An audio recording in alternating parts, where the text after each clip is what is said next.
Ever wondered who really discovered America? Schools or colleges would most likely never teach who really did discover America. Historians can no longer ignore the reality that America was not discovered by Christopher Columbus. He can't possibly have discovered a place where people with a deep history already exist.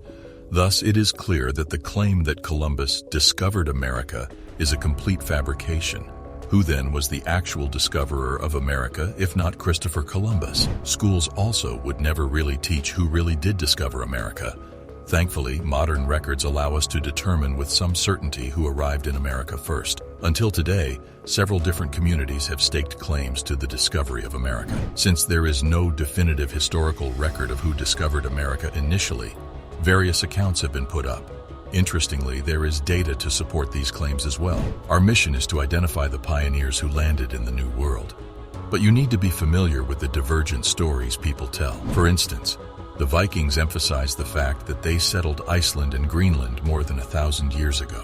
On his way to convert the Inuits of Greenland to Christianity, the Viking Leif Erikson may have discovered uncharted territory. Saint Brendan, an Irish monk, is claimed to have gone to America in a coracle, a traditional boat, in the 6th century, and explored distant regions thousands of kilometers away, according to the Irish. Madog ab Owain, a Welshman, is credited for arriving in what is now the United States around 1170. Also, Henry Sinclair, Earl of Orkney of Scotland, is reported to have settled at Westford, Massachusetts in 1398. The true beginning of the story of how Africans were forcibly taken to American territory is often lost in these tales of discovery, which capture the popular imagination but obfuscate its truth. It is crucial to highlight the widespread erasure of African history from standard histories. Instead of immediately discarding the concept, it is important to look at the evidence and think about the details. Facts can shift for a number of reasons, but evidence is always beyond dispute. Here we have the more spectacular and well-supported African version of the American finding. Evidence suggests that Africans were already in the Americas before Columbus,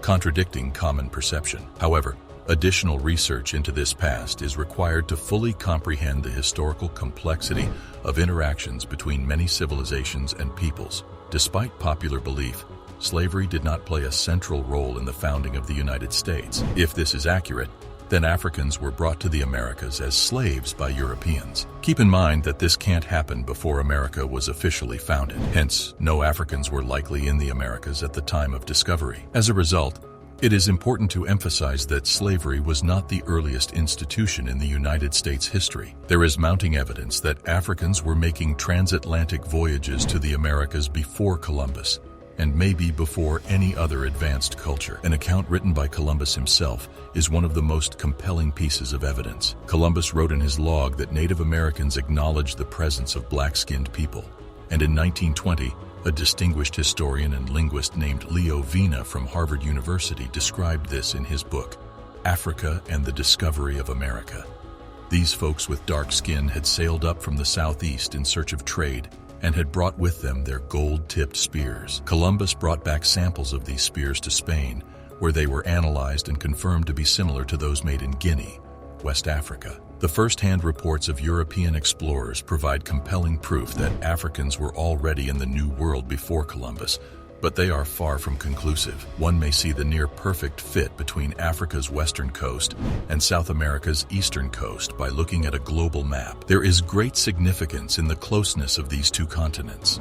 Africa is the closest populated territory to the Americas, with a distance of less than 3,000 kilometers between the two continents' closest points. The Cape Verde Islands, located off the coast of Africa, would have been a good resupply stop en route to South America, cutting the total distance by around 2,500 kilometers. However, ancient African watercraft, such as dugout canoes, were in fact capable of such long travels. The concept that African explorers sailed across the Atlantic in ships may sound improbable, but such voyages were possible.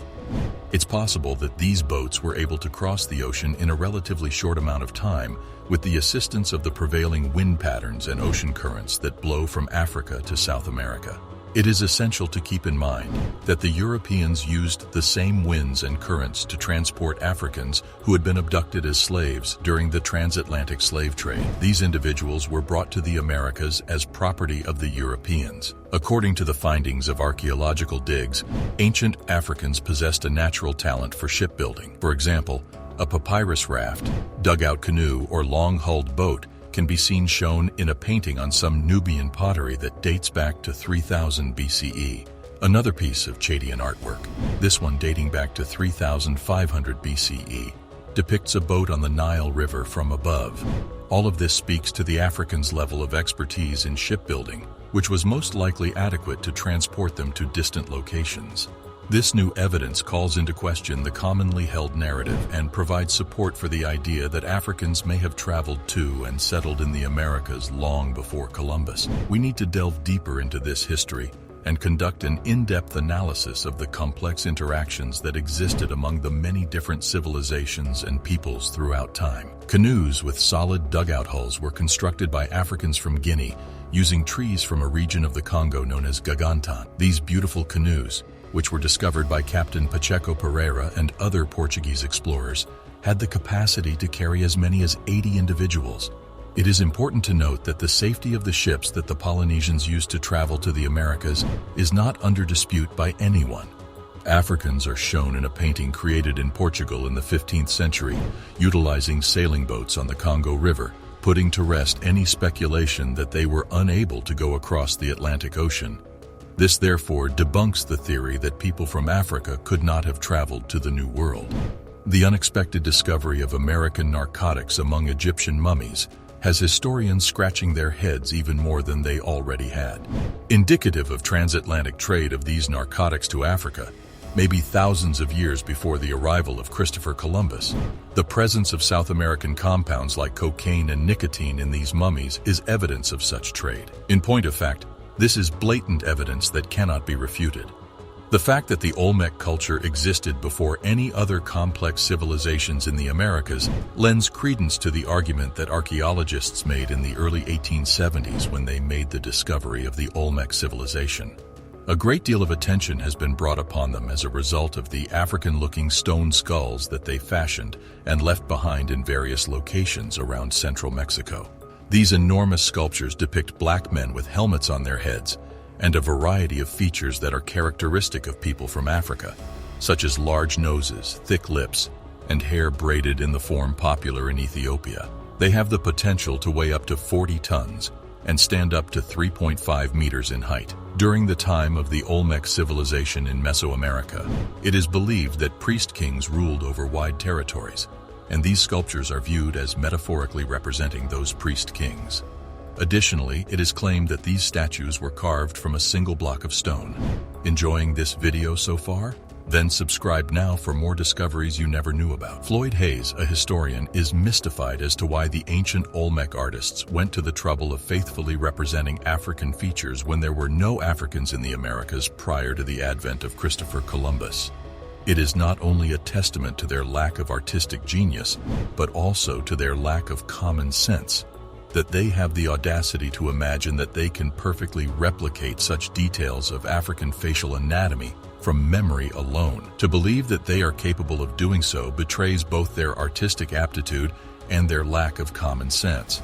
The finding of American narcotics in Egyptian mummies lends credence to the theory that transatlantic trade was likely responsible for bringing these chemicals to Africa thousands of years before Columbus's arrival. In addition, Olmec statues that were discovered in central Mexico dispute the idea that Africans were not present in the Americas prior to the arrival of Christopher Columbus. These statues include traits that are characteristic of Africans. The passage comes to a close by stressing how important it is to examine historical records with an open mind and to be willing to contemplate alternative narratives that extend beyond the assumptions that are typically made. A shocking discovery made concerning slavery in African history. To learn more, please watch the following video.